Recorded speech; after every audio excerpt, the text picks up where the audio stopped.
Hello, one and all, and welcome back to another thrilling episode of Off the Dome. I'm your humble interviewer, Jordan Brown, and with me for the very first time is our delightful Devoutly. Say hi, delightful Devoutly. Hi, delightful. Yeah. Well, that's a bummer. Look, I'm just making them harder for myself as I go. I said the word quintessential QC to someone today, so...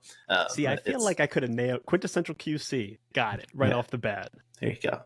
Brian, thank you so much. This is so exciting. We're recording this May 29th, so news is not official yet, but you have a very exciting project coming up in the month of June. But before we get to that, is Kieran Gillen as cool as he seems? Oh, yeah, Kieran Gillen is too cool.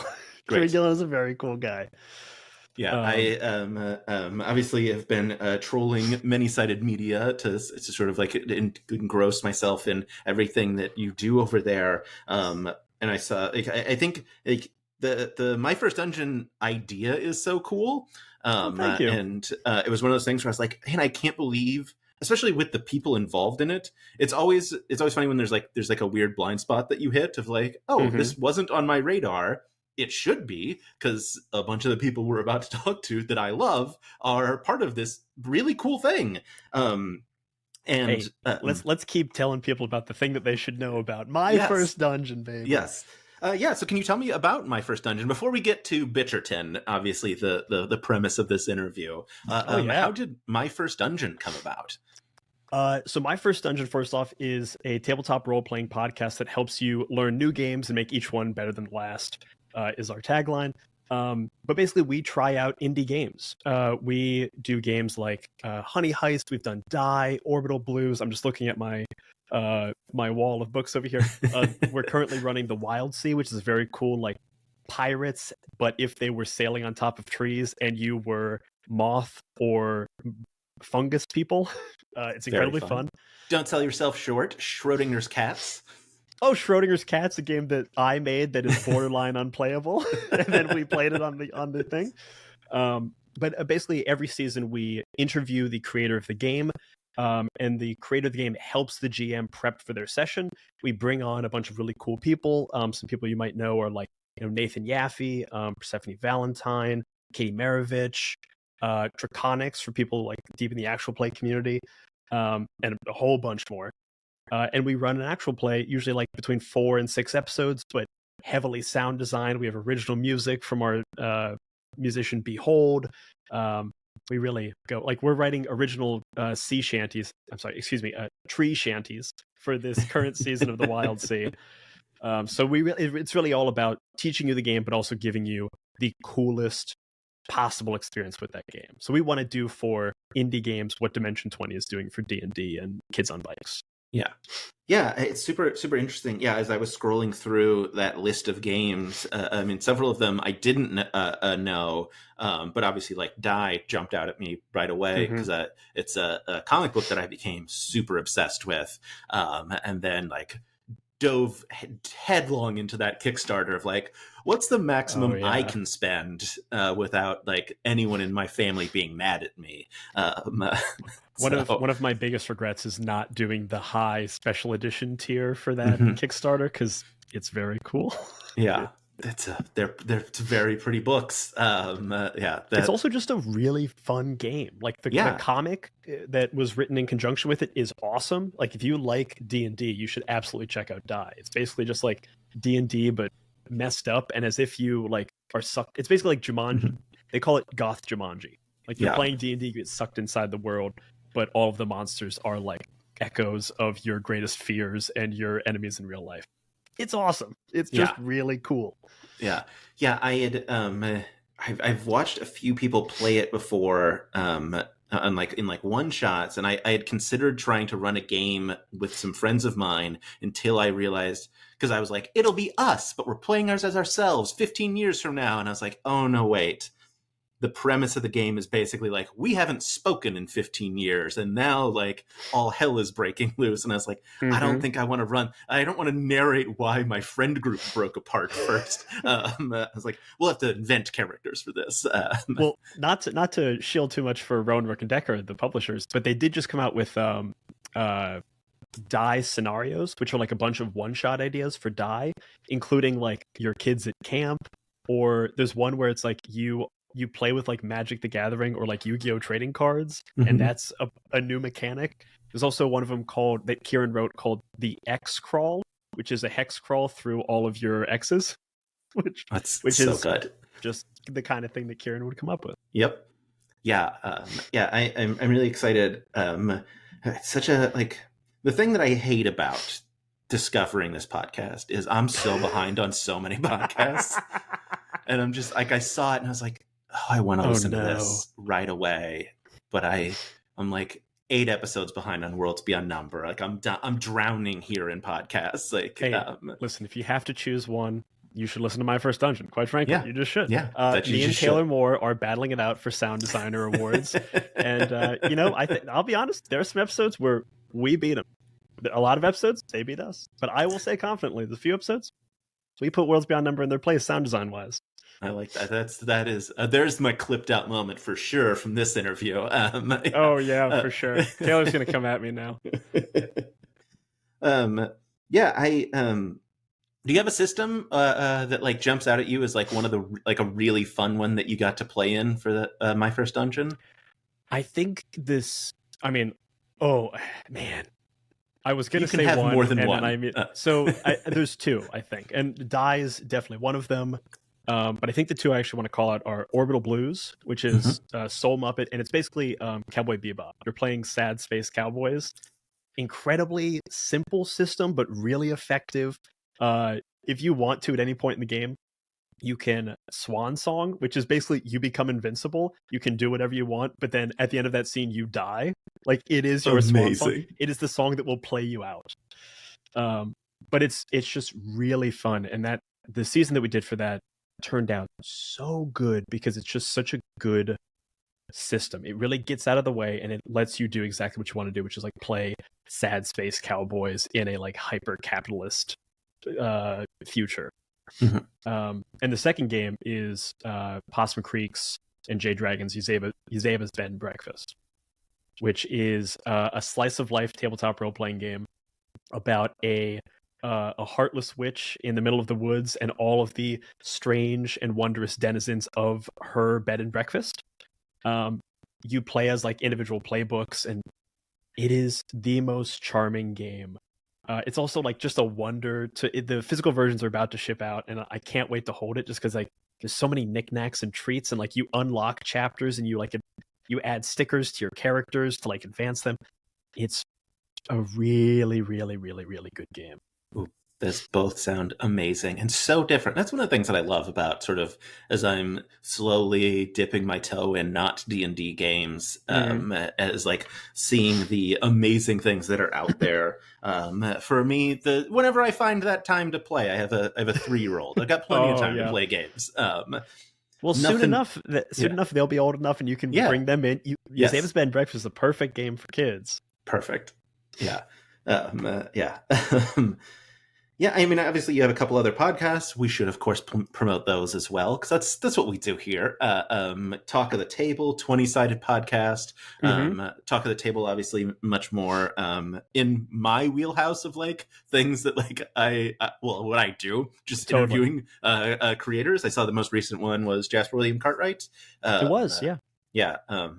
Me and Elliot Davis, one of the other co-founders of Many Sided Media, co-host Talk of the Table, which is a TTRPG conversation podcast where we're talking to like cool people within tabletop. So people like Rick Perry, Jasper William Cartwright, Lynn Kodega, and Rowan Zioli, who just founded Rascal, Banana Chan. I'm trying to think who else we've had on recently. And we've got some cool ones coming up. But honestly, we really try to dig into like the real meat and potatoes behind like you want to be in tabletop, you want to be in actual play.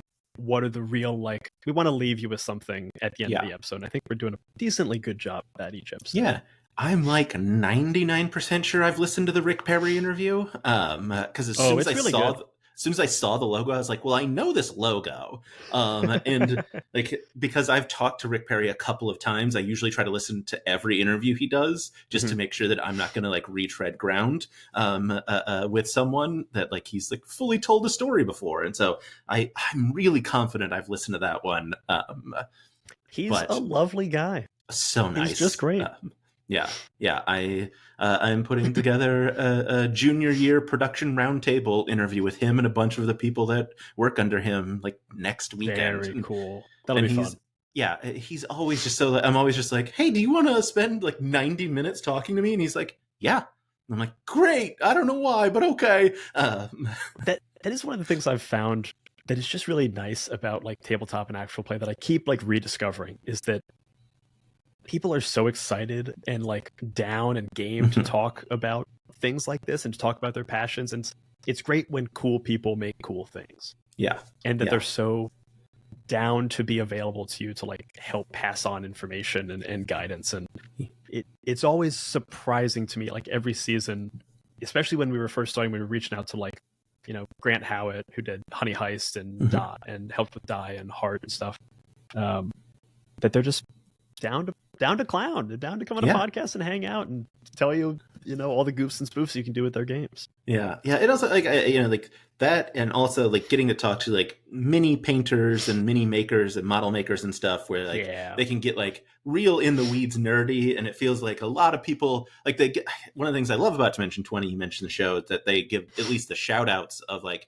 here's everyone who built this magnificent set, and so that whenever those episodes happen, it's literally just like me with my phone and my notes app, just like typing in everyone's name, and then like looking up on Instagram, being like, I follow literally every single person they've already mentioned, because that's all I do is look at this stuff. But yeah, that one's super fun. It's nice because you get to like highlight someone else's art, to be like, okay, here's like an amazing thing that you've done that I think is really cool. A lot of other people think is really cool, but not a ton of people are probably spending time to talk to you about it.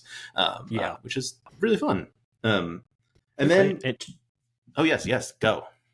No, I'm good. You go. All right. I was to say, and then 20-sided podcast, the third current podcast for 20. This 20-sided podcast is like largely defunct at this point. Yeah. But that was the original podcast for the show. It was it started as like a D&D actual play show. We did a season that was very much Poseidon Adventure, and then the second season was very much The Prisoner, which was like a 1963 BBC sci-fi show that is like my favorite show of all time. It's so weird. Yeah, it's like people escaping it, and like get like giant balls bounce and bring them back to the island. Am I making up? Yeah, okay, great. Yeah, I'm aware of it. It's great. Yeah, it's weird, but it's great. Yeah. Well, the reason why I say current is not that the show is current, is that you're about to have a fourth podcast to add to that list. We are. Which is Bitcherton. Look at that smooth as silk transition. We got it. Yeah. So I've listened to the demo episode or first episode. I'm not sure what it counts as. It certainly felt like an actual play, not just because a lot of the people I've explicitly watched play actual plays, but because it is improvised comedy, and in a long form setting where narrative is being built. Can you, I guess, first of all, for the folks at home, what is Bitcherton? Where did it come from?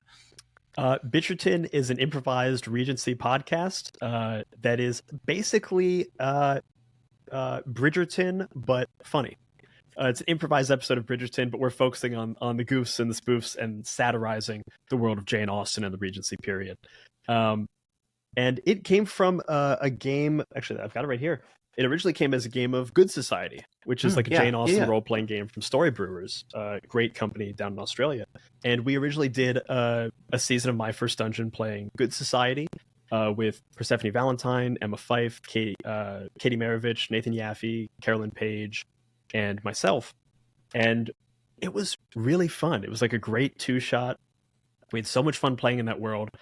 And then at some point, I think I was like chatting with Carolyn, and she said the word Bitcherton, and I was like, that pun has to exist. It has to exist in the world. It tells you exactly what it is. I was like, oh, we have the title now. Let's make the show. Let's do it. Yeah. And it was a combination of that, which was, Good Society is a tabletop role-playing game, which has mechanics to it. Our show does not. It is just fully improvised, long form comedy. Because one of my favorite podcasts of all time is a show called Mission to Zix, which is an improvised science fiction podcast, which Alex Song Shah's been on. Brendan Lee Mulligan was like a big villain on it. It's had a lot of different comedians that you might know and love on it. And it is, bar none, my favorite podcast of all time. And like the reason I'm doing what I'm doing, like the reason I got into sound design was because Shane O'Connell's sound design on that is mind-blowingly good. Go listen to it, season 4, episode 1, the first like 3 minutes. You don't need to have the context. Just listen to the sound design; it'll blow your mind. It also just happens to be one of the best and funniest shows I've ever listened to. Amazing! I can't wait. Another thing on my list that I have to catch up to. I'm assuming that one is probably not still airing based on the names that you just threw out. Although I guess maybe it could be. That one's not. That one wrapped up like last year after 5 seasons and around 100 episodes. Great. That's exactly what I wanted to hear. That I can like a thing I can just consume and be done with. Not a thing that's like, and now entering season 25. Totally. Yeah. Well, speaking of Alex, because there's at least one person who came from that world into yours. Alex plays. Oh, I had the thing open and then immediately forgot everyone's actual names. Esty Bitcherton. That's correct. Your love interest, as you play Davis devoutly. I do. The cast. So we, Carolyn and I were talking about the show, and we're like, let's make this thing. I decided immediately, let's do a pilot. And we started reaching out to people, and I've been acquainted with Alex since they were living in New York. We worked on a couple things together, and like stayed in touch. And I've always thought Alex was just incredibly funny, and Alex is someone I always forget exactly how funny they are. I'm like, you're really funny, and then you see them, you're like, holy crap, you're funny. We were really excited to bring Katie Maravich back on from the Good Society season. We also brought on Iffy Wadiway, Cassie Wilson, who we had on our season of Hometown Holidays, which is like an improvised Hallmark movie. And it was the first time I'd ever hung out with her, was basically recording that, and she immediately blew it out of the water, and I was like, oh great, you come on the show. And then Carolyn Page being the last person. That's everybody, right? Carolyn Page, Iffy Wadiway, Katie Maravich, Alex Song Shah, me, and Cassie Wilson. Yep. Yeah, you nailed it. God, Katie, I've heard her do a British accent before. So I expected it, and then it wasn't there. It was just her talking, and I was like, I literally was like typed in like Bath City, because I was like, is there a different one that I don't know about? No, it's the England one. It's that one. Just swinging for the fences out of the gate. So funny. I mean, everyone is very funny. Katie particularly struck me as just like so silly so quickly. Katie came in really hot with just the most deadpan, like almost just a Katie Maravich insert in certain moments. Yes. And it's so fun. I think the first time we see Violet Bitcherton is one of the times that the cast like really started popping. It was like, oh, okay, now we see what it is. And we kind of would like go back and re-improvise some stuff now that we had that energy. But not only is like Katie is incredibly funny, but also is just like the best to work with. One of the best people I've ever worked with, just because she's so communicative and helpful. And like as a producer, and I used to work as a first assistant director for like television. Mm-hmm. So it's all about, communication and making sure everyone knows what they want and what they need, and tells me so communicative in a way that is wildly helpful. I will sing her praises night and day for as long as I may live, because she's fantastic. Yeah. It's also really fun, because I don't know if you watch Breaking News on Dropout, but Katie very famously does not laugh on Breaking News. And so it's very fun because you get to hear her laugh on Bitcherton quite a few times. And it's very fun to see the things that tickle her as someone known for not breaking. it's Man, just fun. Yeah. not breaking is a skill I truly wish I had. I feel like every joke, you'll hear it in the pilot episode. Every joke I tell, there's always just that little bit at the end that I try to cut out with editing but can't, of just me starting to laugh at my own joke, which is a real bummer as a comedian. Yeah. It's not the thing you want. Right. But yeah, it was great recording that pilot episode because we just got to kind of like play and have fun. I basically told everyone like, hey, let's come and let's do this pilot. Let's see if it works. We're going to try something a little bit new. We're going to kind of build our characters a bit with good society in mind, but we're ultimately just going to do long form improv. You guys are all incredibly talented improvisers. You know how to do this. You have done it before. Let's not let mechanics get in our way and rather just go off of each other. So we didn't really know if we were going to get something out of it. I was pretty sure we would because I've done stuff like that before. I've also, those performers are so incredibly talented. I was like, it's a pretty good, if you put good enough performers in a room together, you're probably going to get something good. Yeah. And we really did. We found are beginning to find a cool process of like how to make something like this that is not only fully improvised, but has a lot of the quick and snappy story beats that are kind of essential for something that is only going to be like 35 to 45 minutes, as opposed to like an actual play, which has a much longer time frame to develop and also can exist kind of in and out of character. We're trying to keep 100% of the story completely in character, so it just sounds like an improvised episode of Bridgerton. Yeah. I was like, I was actually curious how much plot was discussed beforehand. Like, was the baseline of like, all right, it's society season, the like patriarch Bitcherton is dead and go, or was that like how much did you discuss beforehand, like of what was going to happen? So for the pilot episode, we knew that we wanted the father to be dead. We knew we wanted that to kind of be the opening scene. We didn't want any fluff before that. We just wanted to kill the father right away. You never hear from him. Yeah. I mean, you hear in his will. That's true. You hear his will. And he, maybe might have been problematic. God, Alex just crushed that scene so hard. I mean, everyone does, but like Alex in that scene reading the will really got me. It's so, because also like maybe there's a time at some point where I'll release like deleted elements of some of these scenes where everyone else's tracks I've had muted and there's just people chuckling and giggling and guffawing as like Alex is just deadpan reading this very misogynistic will. It's incredibly fun. But so for the pilot episode, we knew we wanted to kind of set up the season. So I think the pilot episode, in my mind, is going to be kind of an outlier to what the show wants to be. But for this, we knew that we wanted the father to be dead. And we knew that we'd kind of already established relationships. Like we knew that Davis was pining after Esty. We knew that Violet was in from out of town. And we knew that like Violet stood to inherit because we wanted that tension. And we also knew the true identity of Lady Bigwithers, which is revealed at the very end of the episode. Yeah. Because we also knew that Bridgerton has already done, Bridgerton and Gossip Girl have both done the secret narrator. Would it be more fun to do that or try a new spin of it? Of like, the narrator right away. And now there's the tension every episode of, oh no, who's in the room and what are you saying depending on who's in the room? Like, you don't know where the danger is. It's like that Alfred Hitchcock thing of like tension is when you see the bomb under the table and then a normal conversation happens on top of the table. Yeah. It was so much fun. Yes. It's incredibly fun. I think the pilot episode will be the most constricting for the cast ever because we just had a lot of stuff that we had to establish. You had to tell who the people were.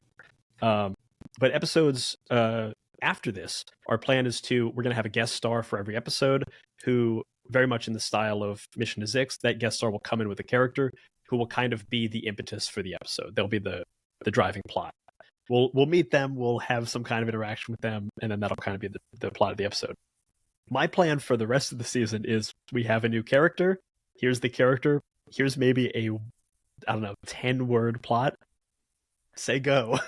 And we just go from there. Because I think the fun of this and really letting the reins off of such talented improvisers, that's when you get the best things out of them. Because that's what they've trained and they've practiced doing. It's like, give them all the runway they need. Yeah. I I love that take of the we get obviously we get the narrator at the beginning, and then at the end that reveal is super fun. It was also fun like listening to it. Just like I was listening to it on my headphones last night, Mhm. and I can't stop coming back to it because it's Katie. But like Oh, I'm so glad.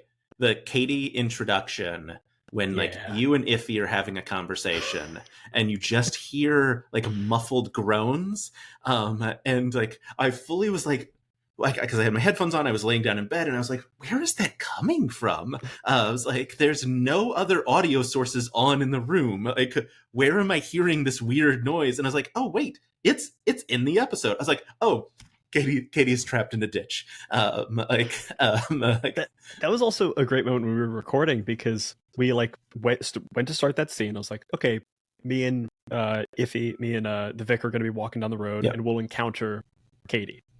And Katie was like, "Can I be in a ditch?" I was like, absolutely, you could be in a ditch. There's a deleted scene that was incredibly funny, and it was like a running through line through the episode, but it was just a little bit too long, so we had to cut it. And it's Davis picks up Violet to carry her to the Bitcherton estate. And she opens a drawing book and starts flipping through all of her drawings and describing the drawings. And she's like, "This one's a lion." And Davis asks, "Have you ever seen a lion before?" And she says, "No." And then the thing looks nothing like a lion. And then she proceeds to show other drawings and calling them different animals. And he just keeps saying, like, "But this looks like the last. Is this also a lion?" She's like, No, this is a zebra." Whatever. And it just like, it keeps getting brought up, her like bad or very similar drawings throughout the episode. And I was like, this is so good. I have to cut it. It just, I need the time. Yeah. Oh man, that's so funny. I'm sure that must be incredibly difficult I mean, obviously with like improvised comedy in general. Yeah. Is like, I mean, my audience would be most familiar with most of these folks from Dropout, but like, you know, like a lot of these people have been on, say, Make Some Noise, where every season we get like, hey, we cut out full prompts, and it's some of them are because like, yeah, it didn't work, but a lot of them are just literally like, we didn't have time, and then like they release them and you're like, I can't believe this didn't make the cut. It's so funny. I'm sure like with this killer cast, it must be just brutal. Like, I mean, you know, the kill your babies expression, kill your darlings. Kill your darlings, that's it, not babies. Folks, don't kill your babies, but your darlings, that's fine. No, it really is, because especially when you're improvising, there's so many like jokes and bits and riffs that come up that are so good, but like sometimes the tone isn't quite right. It doesn't really fit the scene. Like it's too much of a distraction, or it just like it's a 5-minute joke and we need it to happen in 20 seconds. So a lot of stuff gets left on the cutting room floor that is still incredibly good, but you have to keep looking at like, if we focus on plot and character more than comedy, the comedy is always going to be there. Like, these are incredibly funny people. We're putting them in very funny situations. It's going to be great. If I as an editor, if we as a production focus more on the plot and on the characters and the relationships, then the comedy, at least I think, will blossom and bloom much stronger than if we just kept in the best punchlines. Because when jokes and comedy and humor is found from relationships and characters, it stays with you so much longer than like the one-off bit. That being said, there are definitely some one-off bits in this episode that I had to keep in, because I'm not going to kill all my babies. I gotta, my darlings. I gotta keep some of my darlings in.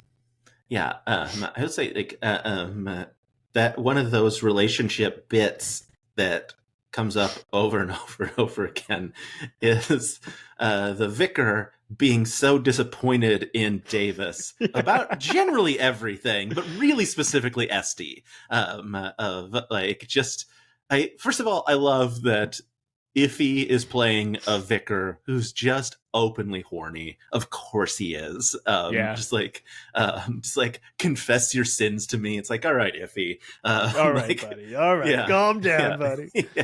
But yeah, the vicar just truly not liking Davis really stuck with me.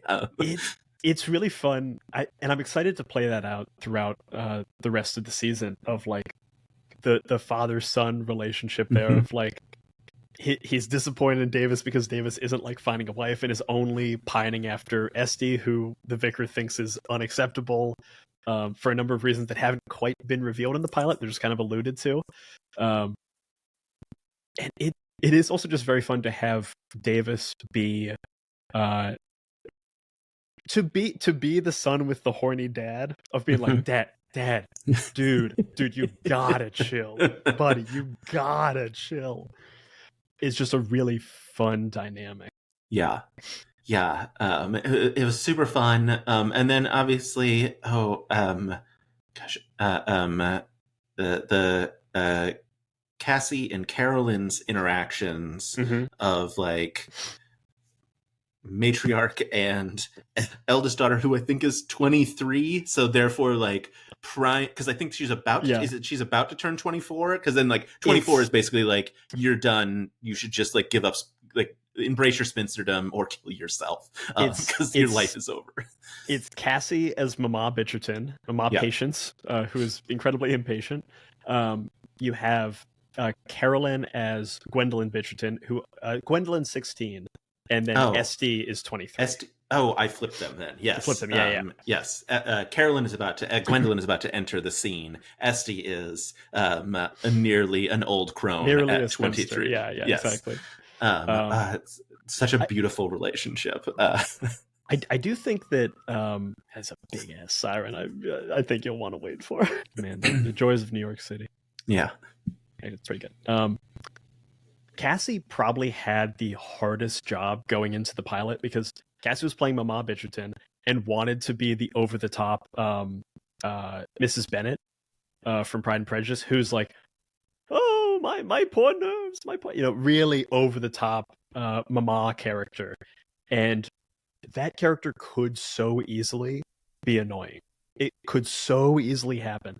And Cassie just goes so over the top and committed so immediately in a way that, like, a lot of even great performers, like when you're in a room together with people you haven't really performed with before, you might come in a little softer than you would just because you're a little nervous. Cassie did not. The energy that you hear from Cassie was take one, day one. It was coming in hot with, oh, my nerves, my humors. And but it's also like just a very fun character. I'm excited to see where she goes with it because there is a lot there to play with. There's a lot of like stuff to mine from Austen of like the mama who is trying to marry off her daughters and the various relationships. Like explicitly agrees with her husband's will that women are an inferior gender. The husband just like burning. I remember me and Carolyn there was one of the few things that we like pre-wrote. We pre-wrote the introduction that Lady Bigwither reads and the will, because we wanted to just have that so it sounded a little willy and stuff rather than try to improvise it. And I think the first pass was not mean, and then it just got meaner and more misogynistic until he's like, oh yeah, my dear lady wife has proven me right that women are worse or something. That with age they get worse, as proven by my wife, as proven by my good lady wife. And I'm excited to, because Carolyn, Gwendolyn's character, Carolyn, who wrote this, her character is all like, oh yeah, totally. And then Alex is immediately calling bullshit. And there's going to be some fun there of like, both of those daughters, those sisters, are so different in the same way that like that's true in Pride and Prejudice and in Bridgerton and other things. Their relationship's going to be really fun. Their relationship with their mother's going to be really fun. The mother and the vicar and his son, the son and Esty, the son and Violet, Davis and Violet, who Violet seems to have some kind of liking to Davis. There's like a weird love triangle of no one's happy. What I really liked about this pilot, what I was really excited about it, the reason I was really excited about it is because we've set up we've put them in such a bad position. Like the patriarch has died. They're going to lose all their property. They're going to be destitute. Not only that, but the person who might take their property if they find out just came to stay with them for the summer and is like going to be in their business. It turns out that one of their friends is actually taking the information and publishing it as Lady Bigwither.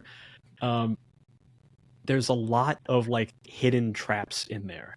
Yeah. And it'll be fun to have to improvise around them of like I have to remember who's in the room and what the relationship is. There's a lot of meat there for the performers to play with, and I'm excited to watch them do it. And also, as one of the performers, to do it myself. Like, Yeah. selfishly, I want to know what happens next. Like, that's Yeah. part of the reason why we want to make the show. Yeah. I'll say, speaking of the like setup of the dead patriarch, the scene, I think it's Cassie that says, "I'll get the butt," because Este's gonna hold the feet, you're gonna hold the head, if I've got that right. Carolyn was. Carolyn was, "I'll get the butt." Yeah, it's the two sisters, and Davis has discovered the two sisters trying to move That's the right. father's Yes, Cassie body. stayed downstairs to try and cover for what was happening upstairs. Yes. And I remember that was, as we were recording, we were like, okay, we got to move the body. So like, okay, hoop, hoop. And then Carolyn just comes in very quietly, just, "I'll get the butt." Yeah. Like, all right, we were all laughing too much. We got to do that again and get it clean. Yeah. That's going in, but we got to get it good. Yeah. So funny. Yeah. So you mentioned, obviously, like, we're looking at, well, first of all, the Kickstarter launches when? June 13th? Yeah, the Kickstarter is running June 13th to July 13th. Also, July 13th happens to be my birthday, so hopefully we can celebrate something on July 13th. But yeah, it's going to be running June 13th to July 13th. Our goal is $30,000, which I know sounds like a lot for a podcast. It is a lot for a podcast. It's a lot for anything. But the point of that money is we'll be able to pay everyone very fairly, very equitably. And not only that, we're going to make this a SAG-AFTRA production covered under the Indie Podcast agreement, which means that not only will we be covered by SAG-AFTRA as a union, we'll be making payments towards the health and pension fund for every performer, regardless of whether or not they're in SAG. And also, if they want to join SAG, this is an easy way for them to join. Yeah.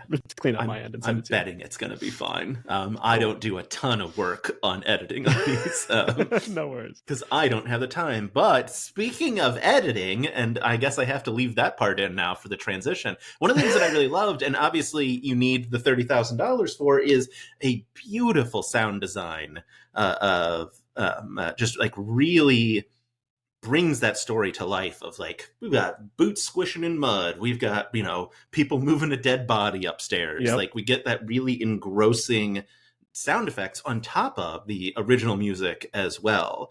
Obviously, like, I would say, like, I mean, presumably also a big chunk of money has to go to building those things out.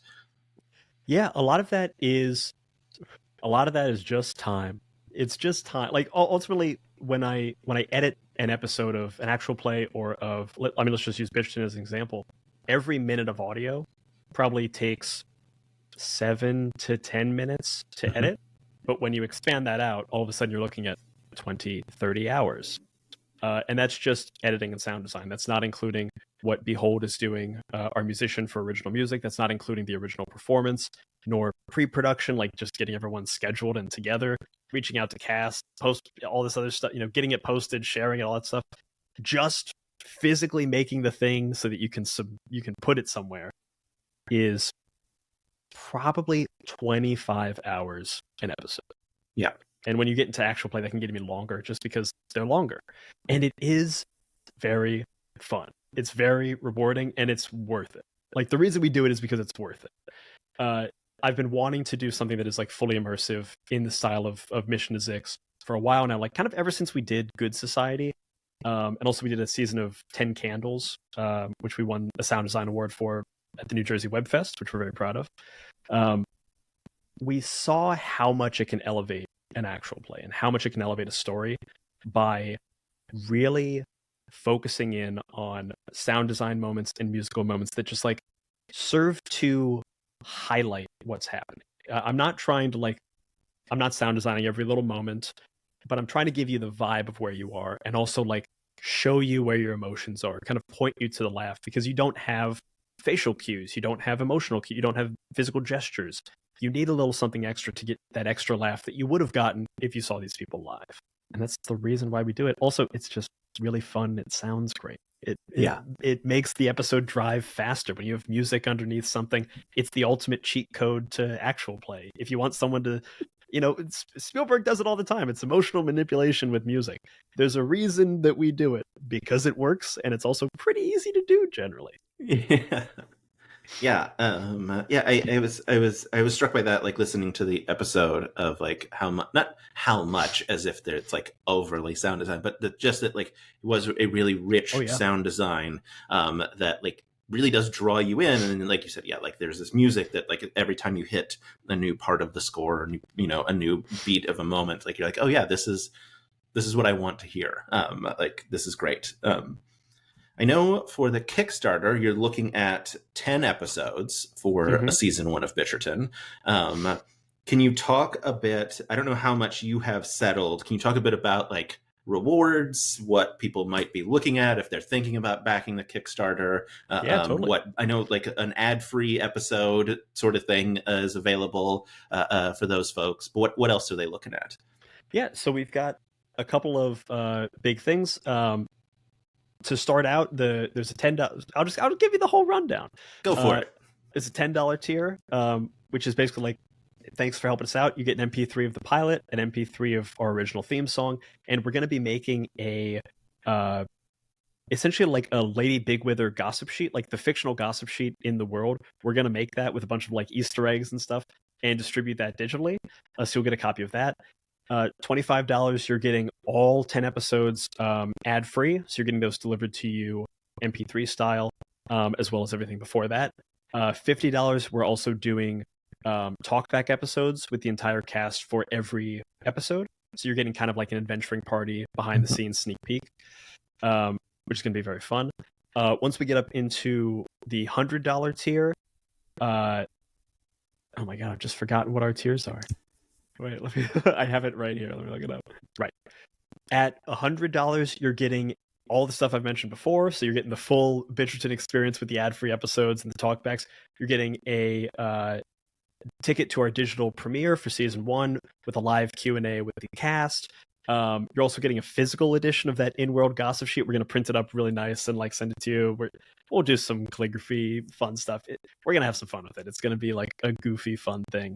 And then we have our like super high tiers. If you really want to support the show and want to see it happen, we'd love to have you. So we want to give you something to honor that. At $500, you get to name a character within the world.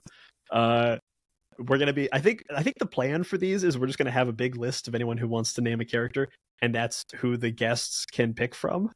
So if you want it, I'm not going to reveal, we've got a whole bunch of guests that are already confirmed that if you like the cast that we have, you will definitely like the guests that we have. So if you want to see more of this with other cool people from Dropout and beyond, definitely check it out.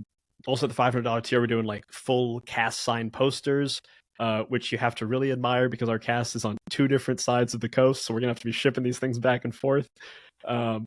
And then if you're interested in being credited as an associate producer or an executive producer, we have higher tiers for that. That'll also give you access to like early cuts of episodes. You'll kind of be like kept apprised as we do like first passes, and you kind of like see the process. So if you're interested in that and you want to like really support the show, we also have tiers for that.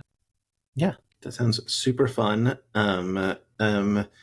Have you given thought to stretch goals? Are you thinking about it, or are you just like just in the of like let's get to 30 and then we'll figure it out? Yeah, I'll be honest. I'm in get to 30 and then we'll figure it out.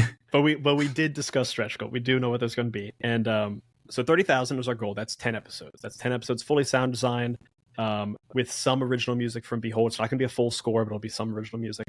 At 40,000, we feel like the only appropriate thing to give anybody, it's the same thing that BBC series give everybody, a double long holiday Christmas special. Amazing. Which will be great. So that's probably right around 40,000. 50,000, we're going to go to pay everyone a little bit more. So just increase kind of the rates that we're doing across the board, which means sound designer, editors will get paid more, producers, cast, and guests. At 75,000, we're hoping to do a full complete score with Behold. So that means this entire show will be original music. That's also stuff like we'll release it to people who back the Kickstarter. So that would be like a bonus add-on. also it'd just be there's some things you can do with music that already exists, but when you have music that is sculpted to a scene, it elevates it just that little tick more. And I think it's something that people are really going to love. And also, Behold is a phenomenal musician and composer, so I'm really excited to like have him more involved and really be able to get his hands in this. And then if we get to $100,000, listen, that'd be crazy. That'd be wild.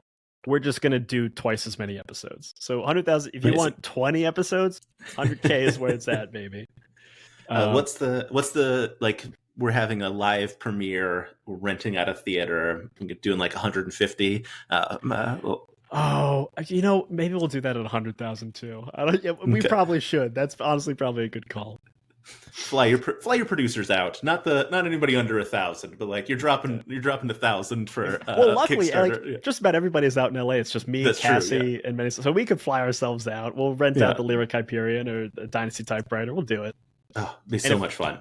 Listen, if we get to, I'm just going to tell you this right now. I've talked to no one about it. I've had no approval from the cast. I've had no approval from anyone else. If we get to $1 million, okay, just it's not going to happen.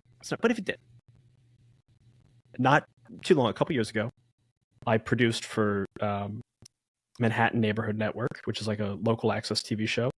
My buddy Sebastian DiNatale, who's a director over at The Daily Show, did a live action teleplay that was Choose Your Own Adventure. People would literally call in live, and we had multiple sets on the same stage, and we did a fully memorized teleplay that had multiple branched endings. At $1 million, we'll make this a TV show, okay? We'll make this an improvised, live teleplay TV show. No one has approved this. No one has signed on to this, but it'll happen, okay? Perfect. We've done it before. We can do it again. Yeah. I mean, that just makes sense to me. It just makes sense. Yeah.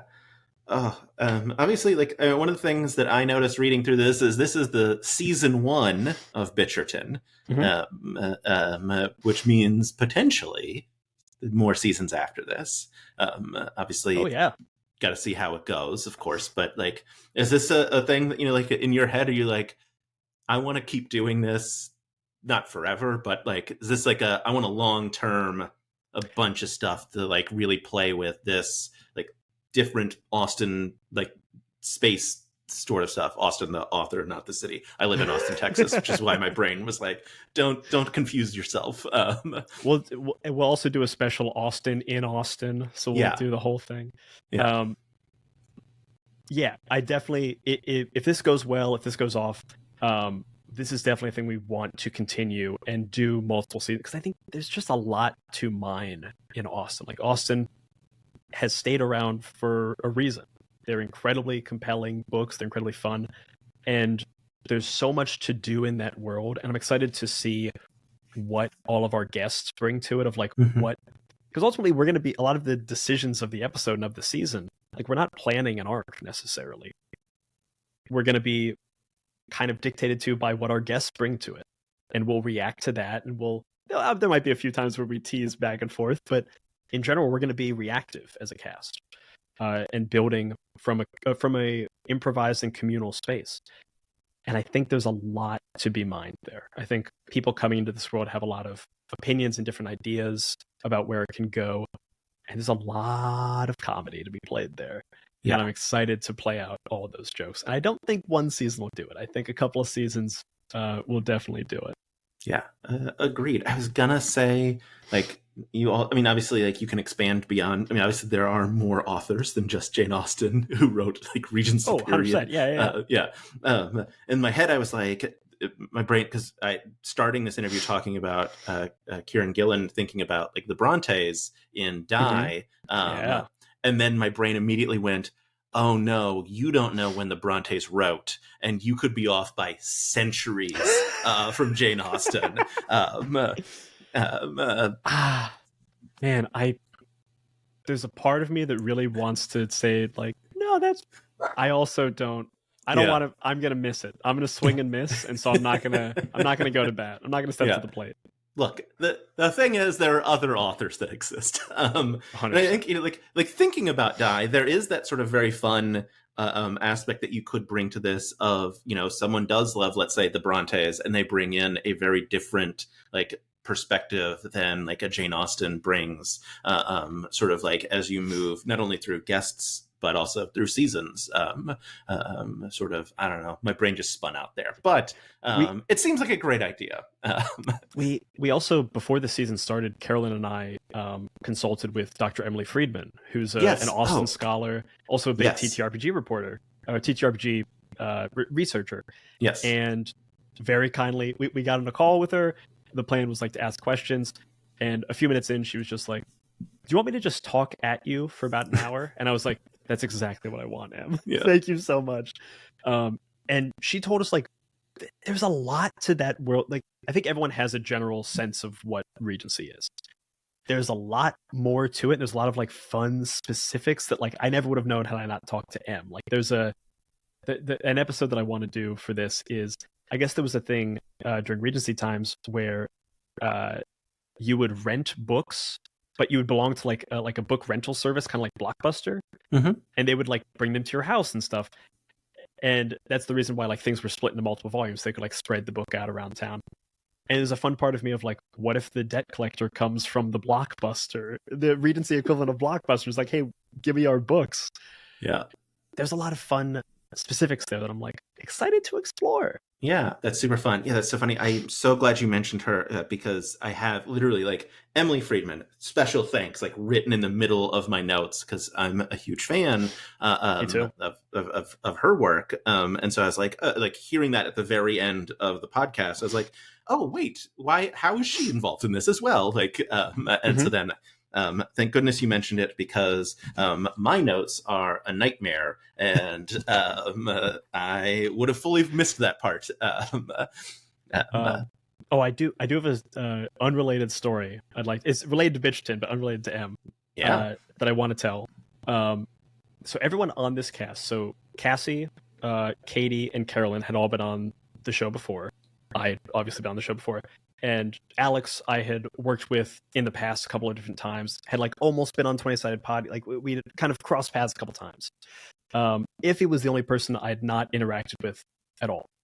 I want to say either Carolyn or Alex reached out and like gave me his email, and I sent a big long email, big producer email, big chunky email with like, here's what the show is, here's why I think you'd be great for it, here's the pay and all the specifics, the time commitment, yada yada yada yada yada. Big long email, all the stuff you could need. Would you be interested? Send. About a day later, I get an email back that is the only communication I get from Iffy before we meet to record. It is 2 words, and it says, "Let's boogie." Oh, and that's incredible. Beautiful. Yeah. Yep. Perfect. Sometimes that's all you need. Yeah. Oh man, that's so funny. I had to email Iffy on several occasions, and now anytime he asks me to do anything, I'm just going to write back, "Let's boogie." Let's boogie. Yeah. Perfect. My one of the co-founders of Many-Sided Media, Elliot Davis, likes to say, "You sends out emails, you gets back emails." It's just like you make the ask. Some of them come back yes, and some of them come back, "Let's boogie, baby." Yeah. Yeah, I mean, look, I'm talking to everybody on the cast at some point, and I'm very excited for it. We're very excited too. Because I sent the email like, "Hey, what if I talk to everybody?" And I was like, "That's perfect. Let's absolutely do it." Brian, thank you so much. This has been super fun. I'm so excited to talk about this tomorrow to the public, and then so excited for the Kickstarter to launch on June 13th. If folks want to find you elsewhere on the internet, obviously we've talked about Many-Sided Media, My First Dungeon, Talk of the Table. Where else can they find your fantastic work? If you're looking for me specifically, you can find me on Twitter at Mr. Brian Flaherty. You can find me on Instagram at B_Flair, Flare. But really, the thing I want you to check out is My First Dungeon, Talk of the Table, and of course, go do yourself a favor and listen to the pilot episode of Bitcherton. I'm really proud of it. I'm really excited about it. I think it's very, very good. And I want people to love it. So go listen to it, love it, give us a review, rate it, all the good stuff that podcasters tell you to do. There's a reason, because it really helps and it makes us feel good. Please, oh please, listen to this really cool thing with really cool people and support it to help even more of it into the world. Amazing. Brian, thank you so much. I can't wait to be at the $1 million premiere in LA. It's going to be so exciting. Yep, we'll put you in the front row. We'll put you right in the front row. Perfect. Awesome. Thanks so much. I don't know how to end an interview, so I'm just going to hit stop recording.